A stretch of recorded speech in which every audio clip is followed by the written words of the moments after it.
라는 제목으로 말씀을 같이 전하겠습니다. 벌써 2020년도 마지막 주일 설교가 되었습니다.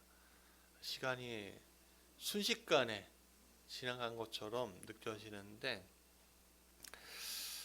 참 2020년도는 참 우리의 인생 가운데 또 제 목회 여정 가운데 참 기억에 많이 남을 것 같습니다. 어렵고 힘든 시기인데, 그런데 참 아쉬운 것은 이런 힘든 시기에 교회가 더 앞장서서 문제를 같이 해결할 수 있도록 해야 하는데, 그러지 못했다는 거예요. 더 아쉬운 거는 어떤 정치적인 편견에 갇혀서 잘못된 판단들이 교회 안에 있었다는 거죠. 그래서 교회가 코로나19의 주 전파원 중에 하나가 되었다는 것에 대해서 굉장히 괴롭고 아프고 아쉽고 안타깝습니다. 그래서 고민했습니다. 마지막 설교를 어떻게 할 것인가? 야곱에 대한 이야기를 이야기를 계속 할 것인가? 다른 설교를 할 것인가? 고민하다가 야곱 설교 한 페이지, 그러니까 한 장 정도 쓰다가 멈추고, 이거 다른 말씀인 것 같은데 고민하다가 이 소금에 대한 이야기를 다시 한번 좀 해야 되겠다라는 마음을 주셔서 우리가 1년 전에 제가 소금과 빛 2번에 걸쳐서 설교했는데, 소금에 대한 이야기를 한번 다시 해야 되겠다라고 생각했고 다시 정리를 해봤습니다. 그랬더니 좀 더 새로운 진실들, 새로운 말씀들 제 안에 박히는 게 느껴져서 그 말씀을 가지고 정리하면서 우리가 이 소금의 역할을 정말 제대로 하고 있었는지, 또 이 소금의 역할을 어떻게 해야 할지에 대한 부분들에 대해서 같이 고민하고 또 생각해보고 나누어보는 시간을 좀 가지려고 합니다. 우리 성도들은요, 소금과 빛에 대한 이야기를 많이 들었기 때문에 오늘 본문 순서가 빛과 소금이 아닌 소금과 빛이라는 것을 이미 알고 계십니다. 그러나 처음 들으신 분은 빛과 소금, 소금과 빛 순서가 무슨 상관이냐 할 수도 있습니다. 그런데 가장 앞에 나오는 단어가 강조점의 역할을 하는 것이 우리가 보고 있는데, 오늘 본문의 강조점은 빛이 아닌 소금에 있다는 것을 우리는 성경을 자세히 읽으면 알 수가 있습니다. 왜냐하면 소금이 먼저 13절에 나온 다음에 그 다음에 빛의 이야기가 나오기 때문에 그렇습니다. 소금에 관한 비슷한 본문은 복음서에서 총 3부분에 걸쳐서 나오는데, 소금과 빛이 같이 나오는 본문은 마태복음 유일합니다. 제 본문, 마태복음 5장 13절, 마가복음 9장 50절, 누가복음 14장 34절 소금 이야기가 있는데, 이 마가복음과 누가복음은 따로따로 나오는 거예요. 근데 유일하게 마태복음만 같이 있는 겁니다. 그러면 오늘 본문에서 소금 이야기가 앞에 나오는 것에 대해서 우리가 자세히 보면은 이 이야기가 왜 나왔는지 알 수가 있는데, 이 이야기 전에 나오는 게 바로 기독교의 진수라고 할 수 있는, 예수님의 말씀의 진수라고 할 수 있는 팔복의 말씀입니다. 근데 팔복에서 구조가 어떻게 되어 있죠? 무엇은 복이 있나니 무엇이 될 것이다 라고 되어 있습니다. 그러니까 무엇이 복이 있는데, 그 무엇은 본문의 구조상 소금입니다. 그리고 복이 있는데 무엇이 될 것이다 라는 것은 본문의 구조상 빛입니다. 그래서 오늘 우리는 이 본문의 구조상 소금의 역할에 대해서 왜 어떻게 해야지만 우리가 복이 있는지에 대한 것에 대해서 우리가 이야기를 좀 나누어야 합니다. 팔복의 첫 부분에 나오는 것이 무엇이죠? 바로 심령이 가난하고 애통하고 온유하고 의에 줄이고 긍휼하고 마음에 청결하고 화평하고 박해받는 것에 대해서 이야기하고 있습니다. 우리는 소금의 역할을 하는 모양만 형태에만 치우친 나머지 예수님이 말씀하시고 마태의 저자가 의도했던 팔복을 입은 사람들의 모습에 대해서 정작 보지 못하고 있는 것은 아닌가라는 생각이 드는 거예요. 누가 심령이 가난하고 애통하고 온유하고 의에 줄이고 긍휼하고 마음이 청결하고 화평과 박해를 받는 이 소금의 역할에 대해서, 이게 소금의 자리인데, 이게 이 소금의 자리에 있을 때 너희가 복을 받는다 라는 이야기를 우리는 볼 수가 있는데, 우리 이 복을 받는 게 어쩌면 세상의 기준하고는 전혀 다른 거예요. 우리는 복을 받을 때 어떻게 복을 받는다고 하죠? 너가 열심히 살면 복 받아 그러죠. 너가 착한 일을 하면 복을 받아 그러죠. 너가 무엇을 하면 하늘에서 복을 주실 거야. 그렇죠. 스스로 돕는 자를 하나님은 복을 받는 거야. 뭐 이런 식의 이야기를 하지 않아요? 그렇지 않습니까? 그러나 오늘 예수님께서는 너가 무엇을 하면보다는 너가 하나님 앞에 있을 때 심령이 가난하면, 너가 하나님 앞에 있을 때 애통해하면, 너가 하나님 앞에서 의에 줄이고 등등 박해를 받는다 할 때 너가 복을 받는 거야 라고 이야기하고 있는 겁니다. 근데 생각해 보십시오.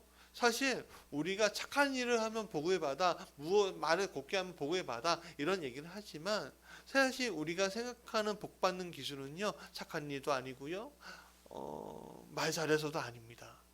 뭐죠? 물질입니다. 우리의 기준은 물질입니다. 물질에는 여러 가지 요소들이 포함되어 있죠. 성취하기 위한 여러 가지 요소들이 포함되어 있습니다. 특별히 오늘 이 사회가 그것을 굉장히 많이 요구합니다. 이 길이 맞아 라고 얘기합니다. 그래서 너가 물질을 많이 벌면 그게 복 받는 거니까, 그러니까 물질을 어떻게든 벌어야 돼. 비트코인을 하든 주식을 하든 무엇을 하든 너가 벌어야 해. 그렇게 얘기합니다. 그러면 그 물질의 복을 받으면 무엇이든지 가능한 세상이니까 건강도 가능하고요, 가정의 화목도 가능하다고 믿는 이 세상 가운데 우리는 놓여 있죠. 그래서 얼마 전까지 교회도 마찬가지였습니다. 하나님 앞에서 내가 소금으로 살았을 때 복 받는 것이 아니라 너가 웰빙하면 되는 거야. 웰빙, 건강해야 돼.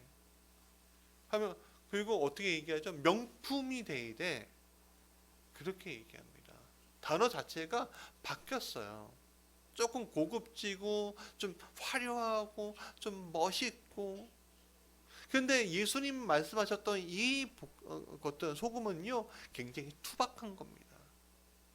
소금 알갱이가 고와요, 아니면 투박해요? 투박하죠. 투박합니다. 설탕 알갱이하고 소금 알갱이하고 만져보면 달라요. 소금은 투박합니다. 근데 언제부턴가 잘 갈아갖고 맛소금처럼 만들어야 해라고 얘기합니다.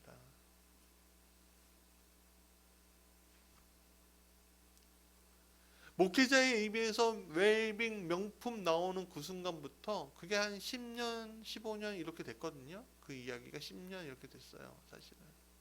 근데 그 나오는 순간부터 이상하게도 교회가요, 하락세로 돌아섰습니다.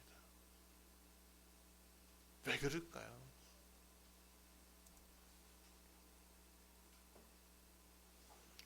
오늘의 기준에서 소금 헌신하고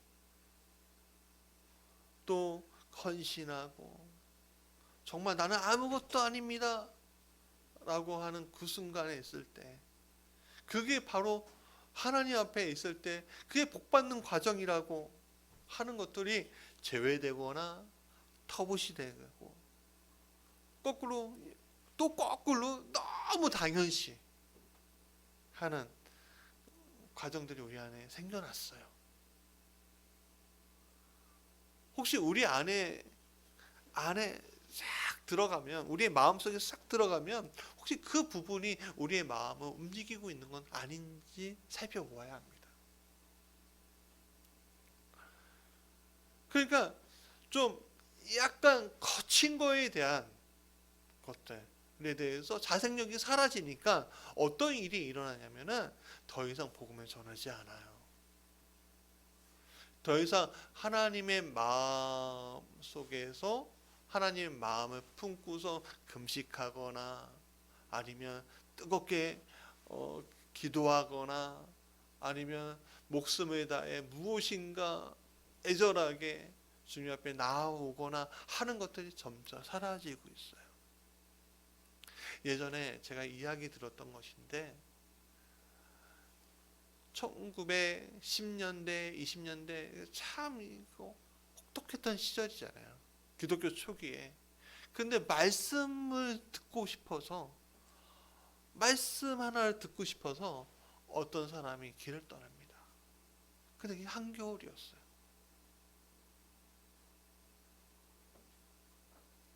근데요, 이 사람이 간 건 아는데 왔다는 이야기가 없는 거예요. 말씀 듣고 싶어서 이 마을에서 저 먼 곳까지 가는 도중에 간 건 아는데 오는 게 없는 거예요. 겨울이 지났습니다. 사람들은 그 사람을 찾았지만 못 찾아가고 포기한 다음에 겨울이 지나고 봄이 되니까 그제서야 알게 된 거예요. 이분이 얼어 죽은 거예요. 가다가. 참 어떻게 보면 허무해 보이고 안타까워 보이고 그렇죠. 근데 저는 이 순간이 한국 기독교가 여태까지 버틸 수 있는 자생분이었다고 생각해요. 왜? 말씀에 대한 그 간절한 사모함이 있었잖아요. 그 사모함이 모여서 오늘의 한국 기독교가 있게 된 것입니다. 근데 오늘 우리는 이 말씀에 대한 간절한 사모함이 사라졌어요. 왠지 아십니까? 미디어가 너무 많아요. 좋은 이야기가 너무 많아요. 그러니까 선택할 수 있는 거예요. 누구의 귀에 맞게끔, 내 귀에 맞게끔. 그러다 보니까 어떤 일이 일어납니까? 그냥 듣기 좋은 것만 듣는 거예요. 내 마음에 찔림, 내 마음을 아프게 하고 내 마음에 힘들게 하는 것들은 안 들어요. 말씀을 깊게 보지 못해요. 제가 내년부터 하려고 하는 게 이 말씀에 대한 겁니다. 말씀이 회복되어야 한다. 기도가 회복되어야 한다. 우리가 진짜 부족한 건 전도가 아니구나 라는 걸 깨달았었어요. 아, 이거구나. 그러니까 오늘 우리가 소금의 이 거친 것들을 놓치고선 신앙생활 하다 보니까 이 조그마한 변화, 거대한 이 풍랑에서 버티지 못하고 무너지고 있는 것을 보게 됩니다.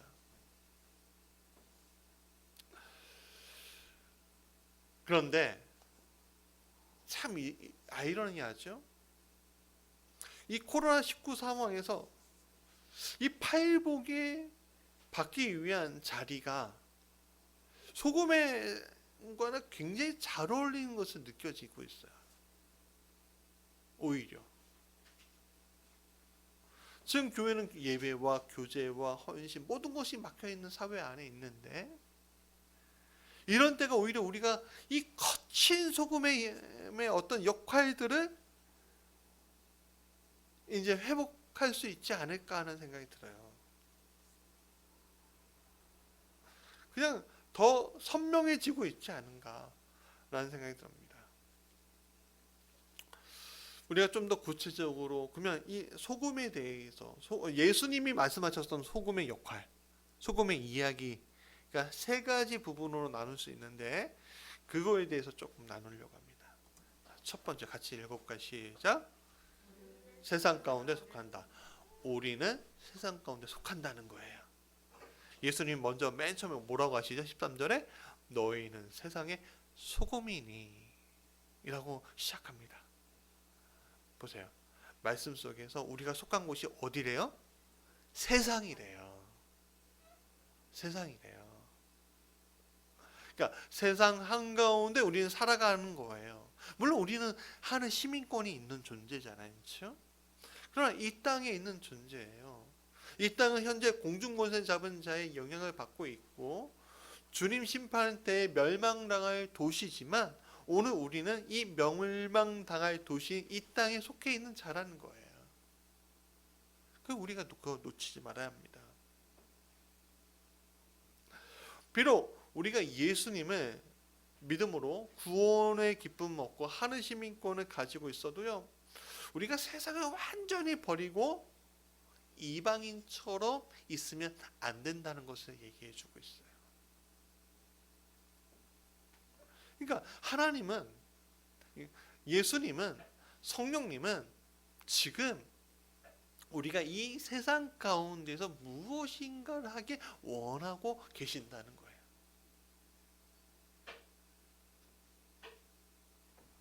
그럼 그 무엇인가가 뭘까요? 결론적으로는 하나님 나라의 백성으로서 하길 원하신다는 거겠죠. 그렇죠? 이 세상 가운데. 우리가 그렇게 결론 지을 수 있지 않아요? 그래서 교회가 불교처럼 속세를 떠나 있는 게 아니에요. 불교가 왜 조용한지 아십니까? 코로나19에? 속세를 떠나 있으시니까 조용한 거예요. 오지 마. 그래 버리면 그냥 산속에서 자기들끼리 유유자적할 수 있어요. 그렇지 않습니까? 근데 교회가 왜 시끄러우냐? 속세 안에 있기 때문에 그런 거예요. 그럼 천주교는 뭐냐? 천주교도 속세 가운데 좀 떠나 있잖아요. 왜? 신부님하고 그 다음에 수녀님들 이런 결혼 안 하시잖아요. 그리고 사람들은 만나긴 하지만 제한적으로 만나도 상관이 없잖아요. 근데 목회자들은 그렇지 못해요. 왜? 결혼하고요, 애를 낳잖아요. 이 속세 가운데 사람들과 계속 만날 수밖에 없는 구조인 거예요. 그러니까 개신교의 특징은 뭐냐면 너희는 세상의 소금이다 라고 할 때 이 세상 가운데 들어와 있는 게 완전하게 섞여져서 있는 게 바로 개신교의 특징이에요. 그건 뭐예요? 이 세상을 적극적으로 너희가 변화시켜 나가야 한다는 주도성을 너희가 가지고 있어야 한다는 것을 이야기해 주는 것이죠. 근데 우리는 자꾸만 세상에 속한 것을 잊어버리고 있어요. 세상은 말합니다. 교회 다니는 사람들은 이기적이야. 자기들만 알아. 참 속상해요. 그 얘기 들을 때마다. 제 주변에는요, 정말 하나님 믿으면서 이타적인 분들이 굉장히 많거든요. 근데 왜 이런 이야기 하는가 싶은데, 혹시 이 이타심이 교회 안에만 머물고 있는 것은 아닌가 하는 생각이 드는 거예요. 이웃사랑이 교회 안에 있는 사람들은 이웃이라고 생각하고선 있는 것은 아닌가라는 생각이 드는 거예요. 교회 안에 있는 우리는 형제와 자매예요. 이웃이 아니라. 우린 가족이에요. 무슨 말인지 아시죠? 우린 가족이지 이웃이 아니에요. 가족은 서로 사랑하고 아끼는 존재예요. 그럼 이웃은 뭐예요? 가족 옆에 있는 이들이 이웃이잖아요. 그렇죠? 그 이웃을 사랑하는 것에 그들을 이해하고 이타심을 가지고 대하는 것에 우리가 놓치고 있는 것은 아닌가 하는 생각이 든다는 거죠. 그러면 이웃을 사랑하는 게 뭘까라고 할 때 우리는 여러 가지 것을 들 수가 있어요. 영혼을 구령하는 것, 또 이웃 사랑하는 거예요. 이웃에게 봉사하는 것도 이웃 사랑하는 거예요. 기타 등등 우리는 이웃 사랑의 방법들을 많이 알고 있어요. 왜냐하면 국어책에도 나와 있고요, 도덕책에도 나와 있고요. 우리는 어릴 때부터 배웠고요, 미디어를 통해서도 배웠어요. 그런데 어느새 이 이웃 사랑은 놓치고 그 목표가 교회의 생존의 문제, 유지의 문제로 교회가 변해가고 있는 것을 보게 된다는 것이죠. 그렇게 되니 교회가 세상에 속한 존재라는 사실을 망각한 채 세상 속에 살아가는 존재로서 나를 잊어버리면 안 되는데 그것을 잊어버리고 망각하고 있는 우리를 발견해야 한다는 거예요. 제가 저번에 수요일 예배 때 이재철 목사님 설교를 보내드렸어요. 여러분 들어보셨나요? 굉장히 센세이셔널했어요. 저한테는. 좀 반대되는 거는 다음 주일날, 수요일날 보내드릴 거예요. 좀 반대편에서 이야기해 주는 그것도 들을만한 것 같아요. 근데 오늘 우리가 이 정말 하나님 앞에 있을 때 정말 이 세상 공중권세 잡은 자의 놀이개로 이 세상이 움직이고 있거든요. 그러니까 걸핏하면 교회 안에 있는 사람들이 속아 넘어져 가는 거예요. 참 제가 안타까운 게 뭐냐면 복음의 가치를 이념의 가치로 바라볼 때 너무 안타까워요. 복음을 이념으로 가져가는 것도 문제고 이념을 복음 안에 들어오게 하는 것도 문제예요. 사실은 순수한 그 복음 안에 순수하게 하나님의 말씀 바라볼 때 이웃을 사랑하고 아파하고 안타깝게 여기고 하는 것들이 있어야 하는데 그게 아니라 오히려 비난하고 비판하고 오히려 죽이려고 하고 오히려 차별하려고 하는 그런 것들로 메시지가 나가버려요. 저는 그것을 보면서 정말 막 소름을 끼칠 때가 있어요. 지금 교회가 공중권세 잡은 자의 놀이개가 되고 있구나라는 그 생각에 막 소름이 끼쳐요.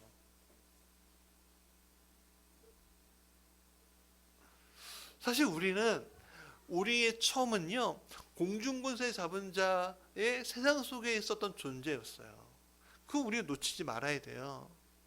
근데 하나님의 은혜로 하나님이 구별해 주셔서 우리는 공중권세 잡은 자의 놀이개에서 어떻게 해요? 구원의 자녀가 됐어요. 그렇죠? 구원의 자녀, 구원받은 자녀, 하나님의 자녀가 되었어요. 예수님의 제자가 되었어요. 성령의 인도함을 받는 자가 되었어요. 천국의 백성, 하늘 시민권을 가진 자가 되었어요. 그런데 그런 우리를 하나님께서는 지금 공중권세 잡은 자의 놀이개로 있는 이 세상 가운데 우리를 다시 파송했어요. 그럼 파송할 때 우리가 가지고 가야 할 것이 무엇이죠? 이념이에요? 내 가치관이에요? 아니에요. 복음이에요. 복음 안에 이념은 없어요. 자도 없고요, 우도 없어요. 복음 안에 사랑만이 있을 뿐이에요. 저도 어떤 이념적인 성향들이 없다는 게 아니라 사람은 다 우든 좌든 이념적인 성향들이 있어요. 그러나 그리스도 안에서 이야기하고 그리스도 안에서 살 때는 그것은 내려놔야 되는 거예요. 왜? 우리는 세상에 속한 자가 아니라 어디에 속한 자예요? 하늘에 속한 자이기 때문에 그렇다는 거예요. 그래서 우리는 두 번째 읽어볼까? 시작. 이미 소금 자체이다. 여러분, 소금이 다른 것이 될 수 있습니까? 없지요. 소금은 소금인 거예요. 우리가 하나님의 자녀라는 사실은 변할 수가 없어요. 우리가 아주 하나님의 자녀가 됐는데도 불구하고 삶이 안 변하고 내 저기가 안 변, 성품이 안 변하고 그럴 수 있어요. 안타깝게도. 그러다 큰 죄, 살인죄나 강도 강간, 이런 엄청 중범죄 저지른다 할지라도 우리는 하나님의 자녀예요.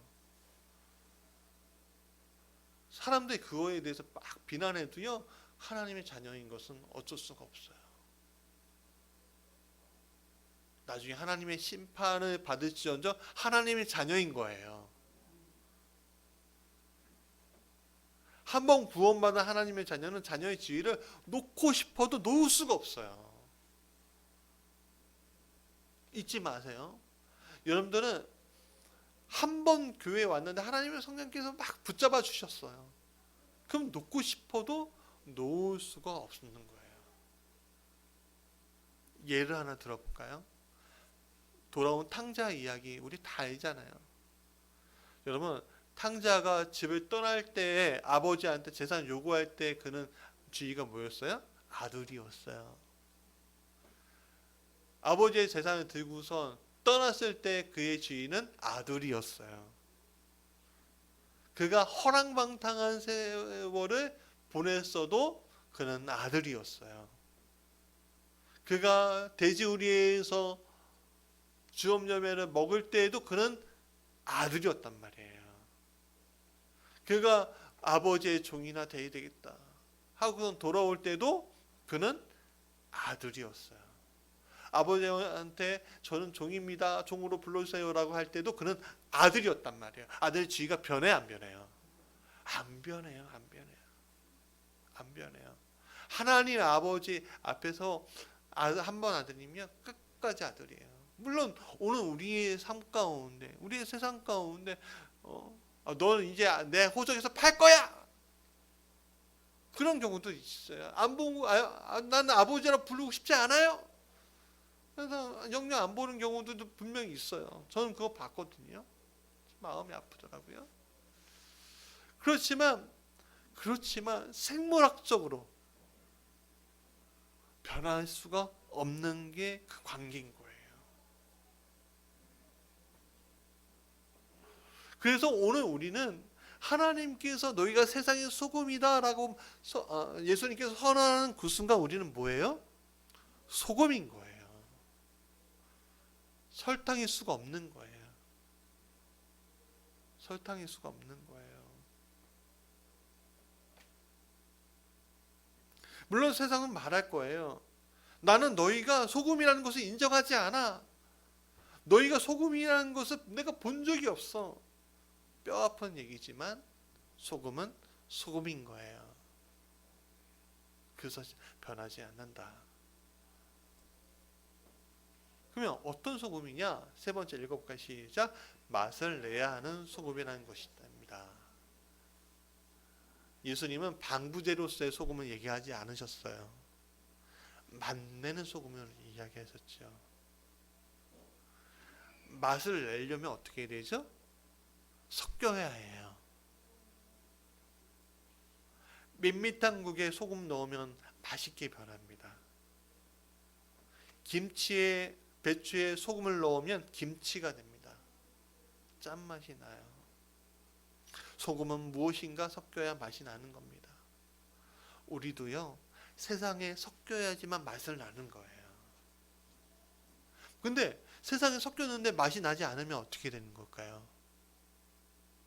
안 되겠죠? 하나님은 우리를 하나님 나라를 위한 맛을 내는 존재로 쓰여지길 원하고 계신다는 거예요. 그럼 맛을 내려면 어떻게 해요? 녹아져야 되겠죠? 섞여져야 되겠죠? 그럼 어떻게 섞여져야 돼요? 존재 자체가 사라져야 돼요. 사라진다는 건 희생하고 헌신한다는 의미예요. 희생과 헌신한다는 것은요, 내가 누릴 수 있는 권리를 내가 포기하겠다라는 걸 이야기하는 거예요. 내 이득을 취하지 않고 너의 이득을 내가 위해서 내가 일해 주겠다라고 이야기하는 거예요. 그때서야 희생과 헌신이라는 단어를 쓸 수가 있는 거예요. 대가를 위해서 일하면요, 그냥 일꾼일 뿐이죠.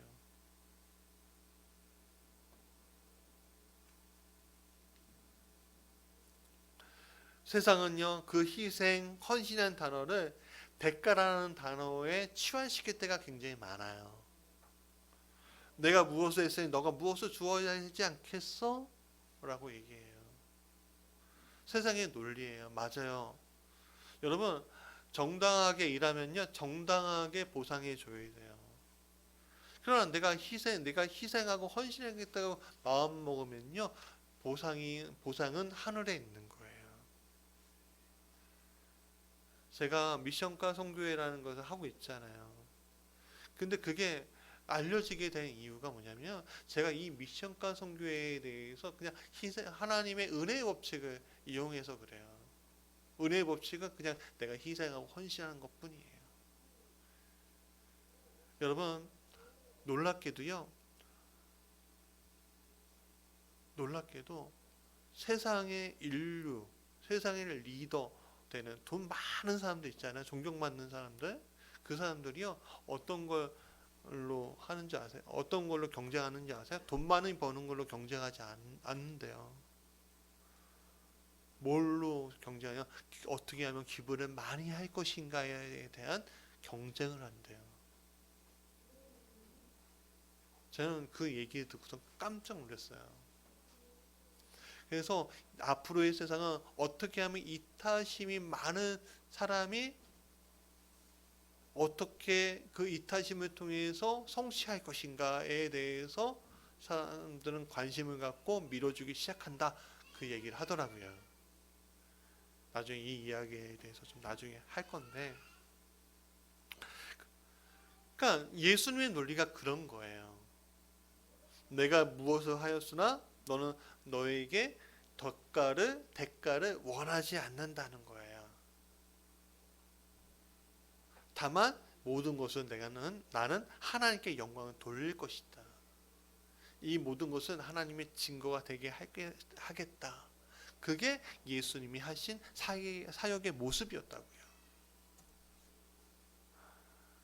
우리는 공동체 안에서 무엇인가 되기 위해, 아니면 뽐내기 위해, 이득을 위해 우리가 이 자리에 서 있는 것이 아니에요.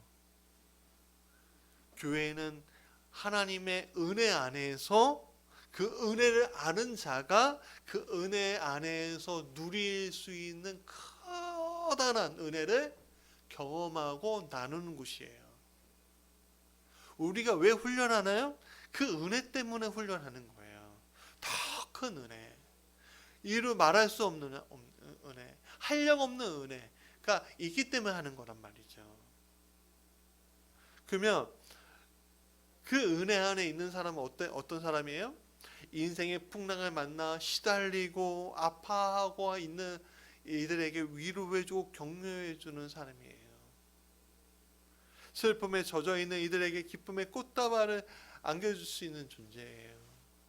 불의의 사고를 당해서 고통과 번민 속에 거해 있는 누군가의 손을 잡아 기도해 줄 수 있는 존재여야 한다는 거예요. 그게 소금이에요. 그 소금의 역할이 우리에게 필요한 거예요. 근데 예수님이 경고도 하셨어요. 네 번째 같이 읽어볼까요? 시작. 맛을 내지 못하면 버려지고 사람들에게 밟힌다. 경고의 메시지 잊지 말아야 합니다. 소금의 역할을 너희가 하지 못하면 결국 밖에 버려질 뿐이야. 밖에 버려질 뿐이야. 여러분, 소금도요, 가치 있는 소금이 있고요, 가치 없는 소금이 있어요.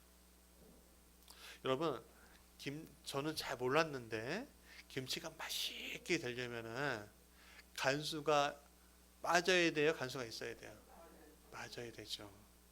저는 간수 빼는 법을 몰랐는데 그냥 소금을 이렇게 구석에 놓으면은 그냥 빠진다더라고요. 시간이 흘러야 되더라고요. 그렇죠? 좀 그 얘기 듣고서 깜짝 놀랐어요. 1년 전에 알았거든요, 그거를. 예.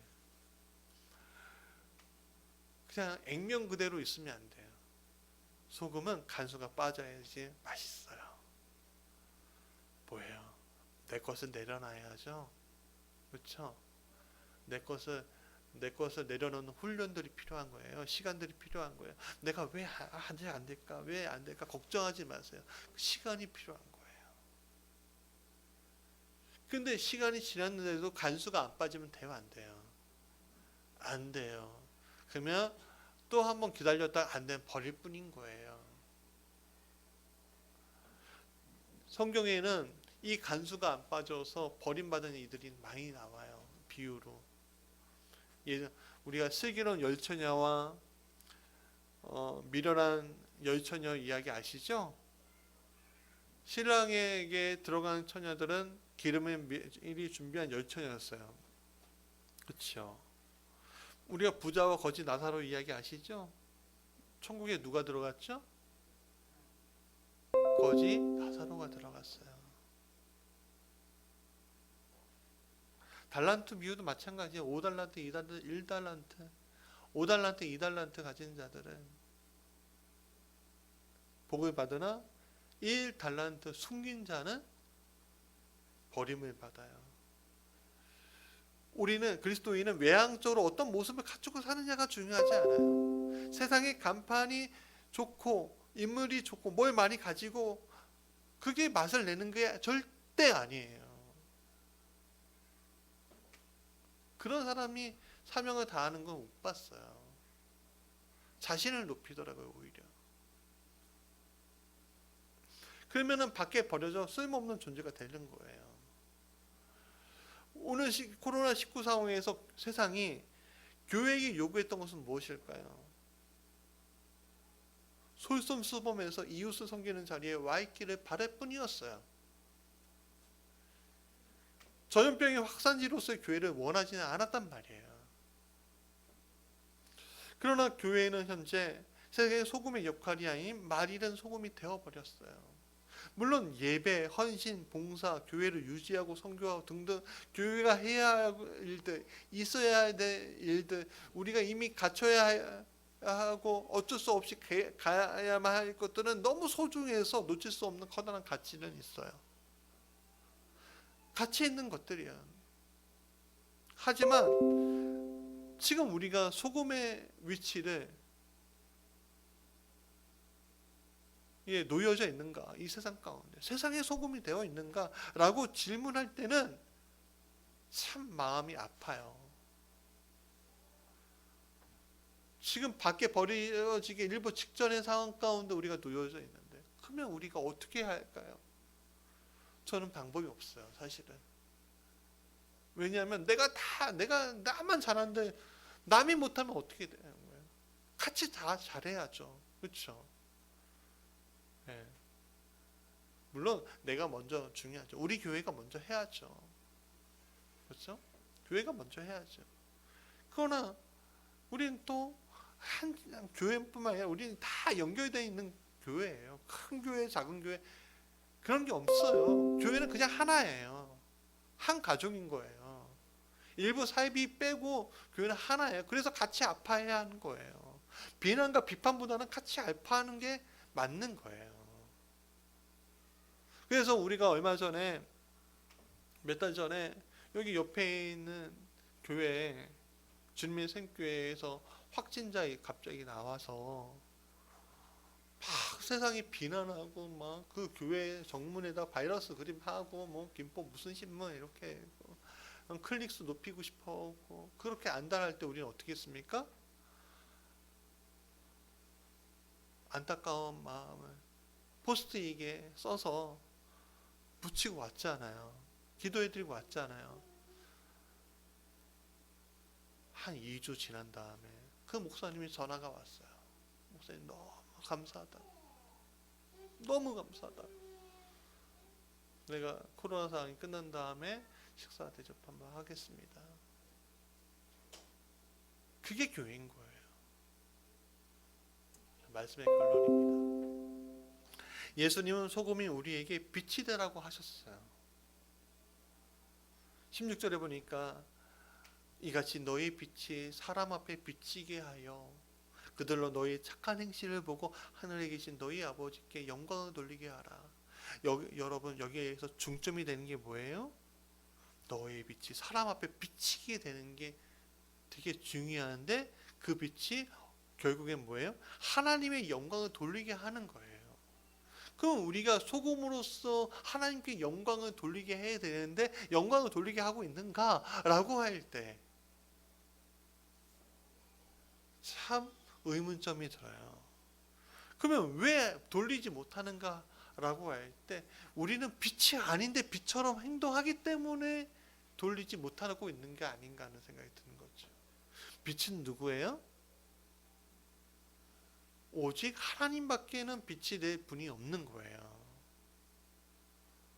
우린 달인데 달 스스로 빛을 내리려고 하니 빛이 나와요? 하나님의 빛이 반사가 돼야지만 되잖아요. 그러니까 결국 빛이신 주님 앞에 우리가 나와야 할 수밖에 없어요. 답은 그것밖에 없어요. 무슨 이렇게 해야 합니다. 이렇게 해야 합니다. 수많은 전문가들이 나와서 한국교회는 이렇게 해야 합니다. 라고 이야기하지만 가장 중요한 거는 뭐예요? 주님 앞에 나오는 수밖에 없어요. 그럼 주님 앞에 지금 상황에서 어떻게 나오느냐? 여러분의 자리에서 나오는 거예요. 여러분의 지금 말씀 듣는 그 자리에서 나오면 되는 거예요. 그 말씀 듣는 그 자리가 여러분의 부흥의 자리가 되면 되는 거예요. 그러면 그때 오히려 더 큰 하나님의 역사가 일어나는 거예요. 교회는 모일 때에는 망가졌지만 흩어질 때에는 부흥했던 게 초대교회의 모습이었어요. 어쩔 수 없는 박해 때문에 흩어졌잖아요. 그럼 그게 어떻게 돼요? 예루살렘을 떠나서 저 사마리아 땅끝을 지나서 어떻게 해요? 땅끝까지 가고 오늘 여기까지 온 거예요. 그러면 오늘 우리는 이조채 목사님이 말씀하셨잖아요. 오히려 코로나19 상황에서 흩어진 그리고 온라인 그래서 그 소그룹 그것들이 오히려 우리의 큰 강점이 될 수 있다. 우리 무지개 교회가 그것을 우리 할 수 있지 않을까요?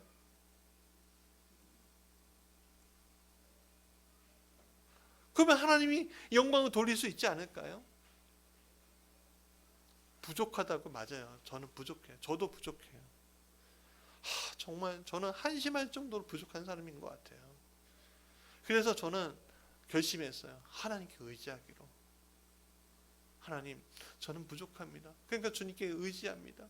저는 방법이 없습니다. 주님께 의지합니다. 마음 주시는 대로 따라가겠습니다. 사랑하는 여러분, 우리가 소금이 되고 싶어도 소금이 안 되는 게 아닙니다. 우리는 그냥 소금이에요. 그리스도인이 된 순간부터 소금이에요. 그러면 이제 맛을 내기만 하면 되는데 맛을 내기 때 우리가 엄청난 여러 가지 일들이 있어요. 사실은. 근데 그건 훈련일 뿐이에요. 그러나 그 훈련의 끝에는 뭐예요? 착한 행실로 하나님께 영광 돌리는 거예요. 빛이 되는 거죠. 누구의 빛을 받아서? 주님의 빛을 받아서. 그게 오늘 우리 무지개 교회와 여러분들과 우리가 무지개 교회잖아요. 이제 무지개라는 이름의 교회인데 교회와 이 지역에 있는 교회와 한국 교회와 세상의 교회에 있기를 간절히 원합니다. 기도하겠습니다.